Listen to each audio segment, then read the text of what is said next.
learn a lot from the Latino community in those areas as a society. Yeah, I mean, I think different cultures certainly approach these things in different ways. And at the same time, I think there's a pretty universal yearning for, I mean, table fellowship is a powerful thing. And listening to each other's stories is a powerful thing. Right.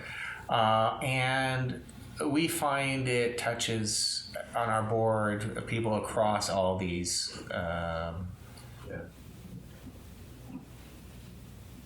things in powerful ways. So it's really the diversity that's as much fun as anything.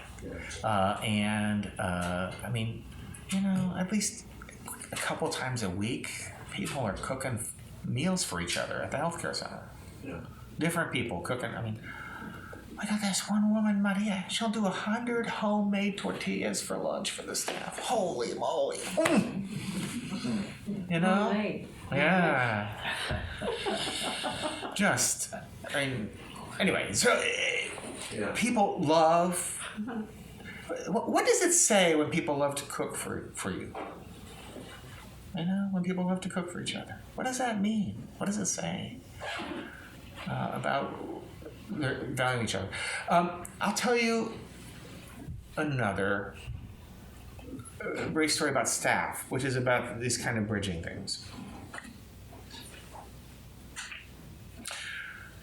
We had a person on our staff who decided she wanted to have a baby, and she wasn't married. But she was getting older, and being a mother was real important to her, and she got pregnant. And she worked next to a woman who is conservative Pentecostal, conservative religiously and conservative politically. And I was wondering how that was going to go. And so this young woman who was now pregnant decided she wanted to call a story circle to tell her story and why she got pregnant to the staff. So she calls the staff together and she talks about her yearning to be a mother and how she realizes that this is maybe not how everybody would have done it, but this is what she's decided to do. And she tells a story, and one of our Pentecostal Latinas starts clapping, and everybody's kind of, great and thing. And this other woman who works with her, I didn't have a chance to see how she was going to react, and I was just kind of worried about it. We'll call her Jane. 3 days later, I overheard Jane telling another employee, she said, the more I live in this, the more I realize that when we really love somebody, when you really listen to and understand somebody's story, you cannot but love them.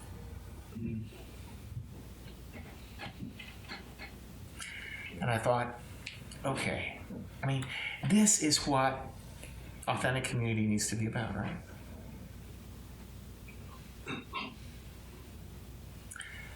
Last month, Jane shared with the staff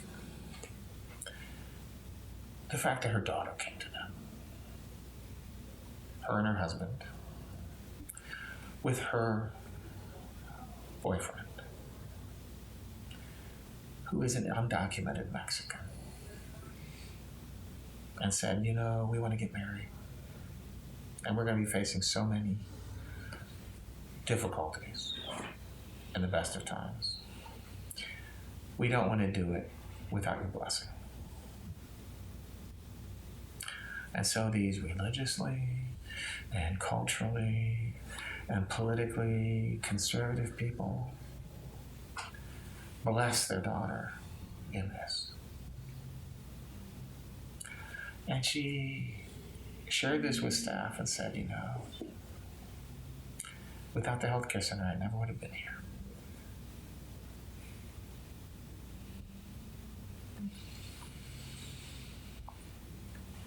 there's transformation that happens in these authentic engagements, and it happens in the cracks. I mean, the cracks are what's so valuable. There are all these little interstices where things start taking root, and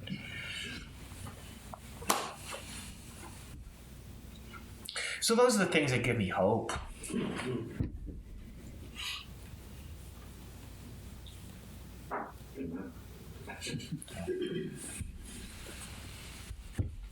I have two questions. Earlier you mentioned that there are lots of people who don't make enough, and then you also mentioned that there are people who make too much. How does that point stick with those who make too much? I'd just like to add here that that was going to be my question too. In your expanding this to the medical system in all of Ocean, how are you going to get enough doctors who are willing to squish? Well, it's going to be interesting to see. To staff a hospital. Yeah, it's going to be interesting to see how that works. Yeah. I don't know. I'm not. And again, my approach would not be to try to do. I'd like the groundswell to happen. This is not a top-down kind of approach I would do. I would want to have it. See what. So 5 years ago, on the day after Obama was reelected, I was called in to talk to Randy Christoffel, the CEO, and Larry Allen, the Chief Medical Officer, and other people at the hospital. And basically they were saying, okay, Obamacare is here to stay. And what it's really transforming for us is that the provision which says you cannot exclude people for pre-existing conditions is driving insurance companies to do risk-based contracting because they no longer know how to manage their risk. They can't simply control their panel anymore. So because they can't control their panel, they don't know how to manage the risk, so they're punting. And they're saying, hospitals and doctors, you manage the risk. We're going to give you fixed dollars to take care of this many people. And all of a sudden, in the past, the more CAT scans you did, the more money you made. Now, the money is fixed, and every CAT scan eats into your margin. Okay? And that is going to kill us as a hospital. Because we have been training doctors for decades to order more tests. And we can't survive. So we need a new model of care. And here we got Maple City Healthcare Center in our backyard. And you're winning national awards for models of care and stuff, so why don't we have two of you? Can we get you a second site? And my immediate approach was like, well, not so fast, okay? There are at least four things we need. We need to expand primary care capacity. At that point, we were woefully short on primary care physicians and nurse practitioners in English. So we just don't have enough primary care providers. Two, we need, the Affordable Care Act says that preventive services that are considered Class A or B indications by the United States Preventive Services Task Force have to be paid without copay, without deductible, 100% by every insurance company, okay? So preventive stuff gets free to patients, but what about all the acute care? What about all the chronic care, diabetes care, all this other stuff? There's still huge gaps there and huge deductibles. And if we really want to keep people out of the emergency room, which is really what we're talking about doing here, we have to make sure that all that stuff is affordable for everybody, okay? So we need to create a system for closing that primary care coverage gap within our community in order to keep people in their medical homes and out of the ER. That's where we're going to get our savings. That's where we're going to make it work. So that's the second thing. A second site for the healthcare center is fine. Thank you very much. And fourth, we really need to work at transforming the way people practice medicine in the existing practices that you guys own into being population-based stuff. So at that point, we set a goal that we wanted to recruit in the next 3 years 2 new doctors, and they were going to recruit 2 new primary care docs, okay? And they told us, you won't be able to do it with your salary model, okay? 2 years later, we had 2 new docs. They had -1. And they approached me and they said, we interviewed that guy that you hired. And we offered him twice as much money. What did we do wrong? I said, well, you didn't offer him the right job. there are lots of people out there who long for meaning in their work, who understand that beyond a certain limit, money is not going to buy happiness. And meaning matters. So frankly, I'm not worried about the doctors. I think they're going to come on board.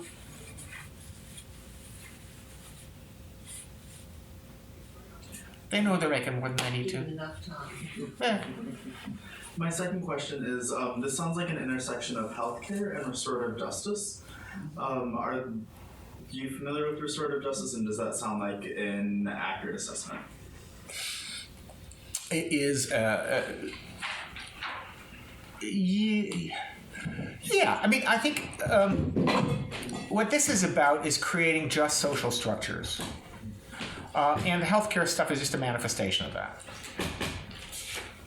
I mean, in many ways, I think about sort of the gospel thing is seek first the kingdom and all these things will be given unto you. And the healthcare is sort of part of what's given unto us if we seek first a healthy community. All the other stuff will help.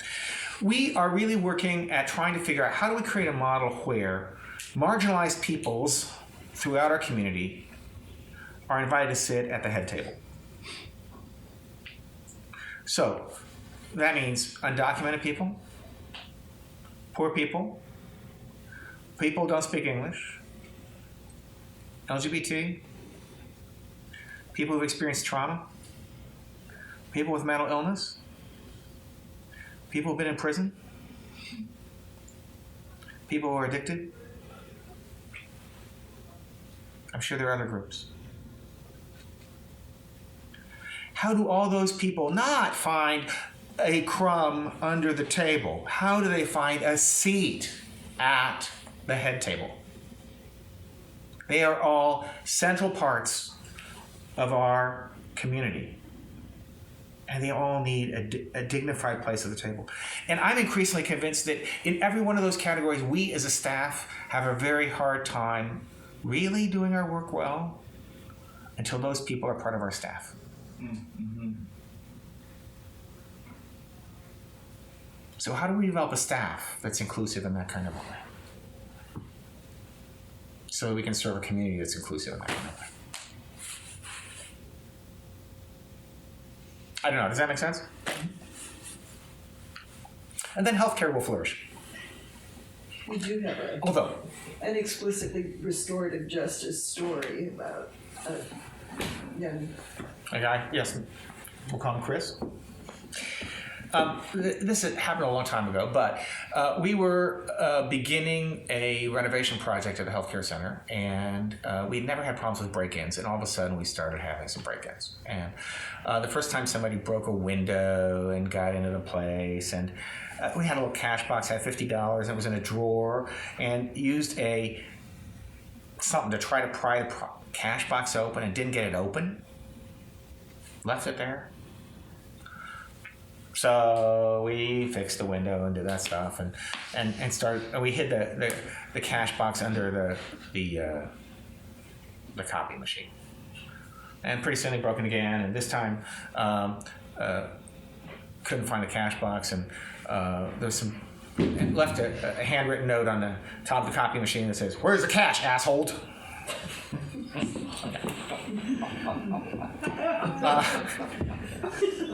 Anyway, kept breaking in, kept making a mess. Nothing. It just kind of, and then stopped for 6 months. And then, just as we were finishing, we had a new metal door on the back door. Then somebody started using a pry bar on the metal door, and that was really doing damage. And that was expensive, so we figured we need to catch this person. We need to put a stop to it. So we did the high-tech thing. We put a phone by the back door and called that phone to our executive director at the time's home number and left the phone line open all night. And first night, nothing happened. Second night, she suddenly, in the middle of the night, she called in so that she could hang up. Anyway, she hears screeching as somebody's using a pry bar on the door. And she calls the cops, and she says, "Somebody's breaking into Maple City Healthcare Center. Please come front and back." And no sirens. And they caught a 17-year-old kid who'd been a patient of ours who was very hard of hearing, and socially very isolated. So this case goes to court. One of our board members is Dan Lichty. He had a real passion for making sure that adolescents have alternatives to the regular court system.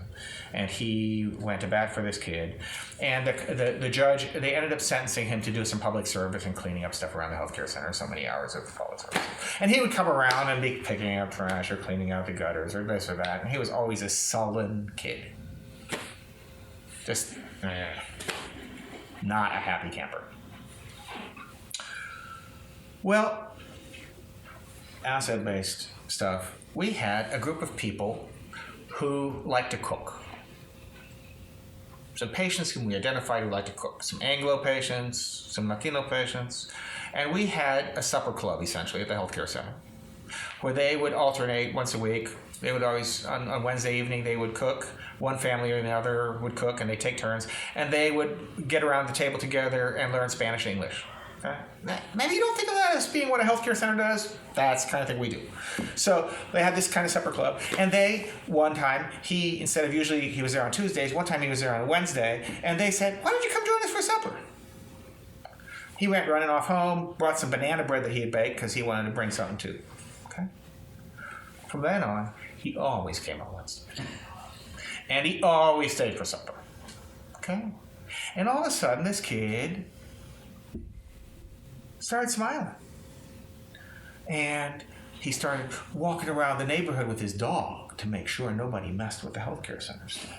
Okay?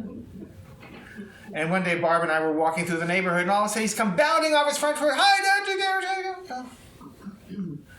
For the first time in his life, he made the honor roll. And we had a party for him.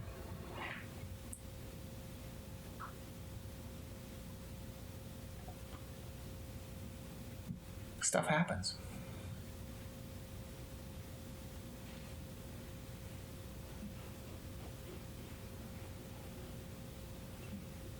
There's the space and the food again.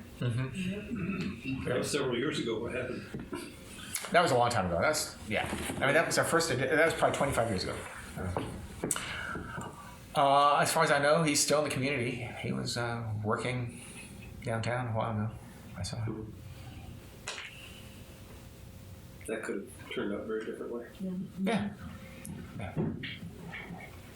Thank you for the gift of some of these extra questions. Some of these might find them in as bonus material or nice little recorded versions of some of these stories that hopefully, find a broader audience. So thank you again for your questions, your participation, and look at the stories too on the website. You will see some things, some familiar ones, but those just segue into many more. So thanks again. Thanks.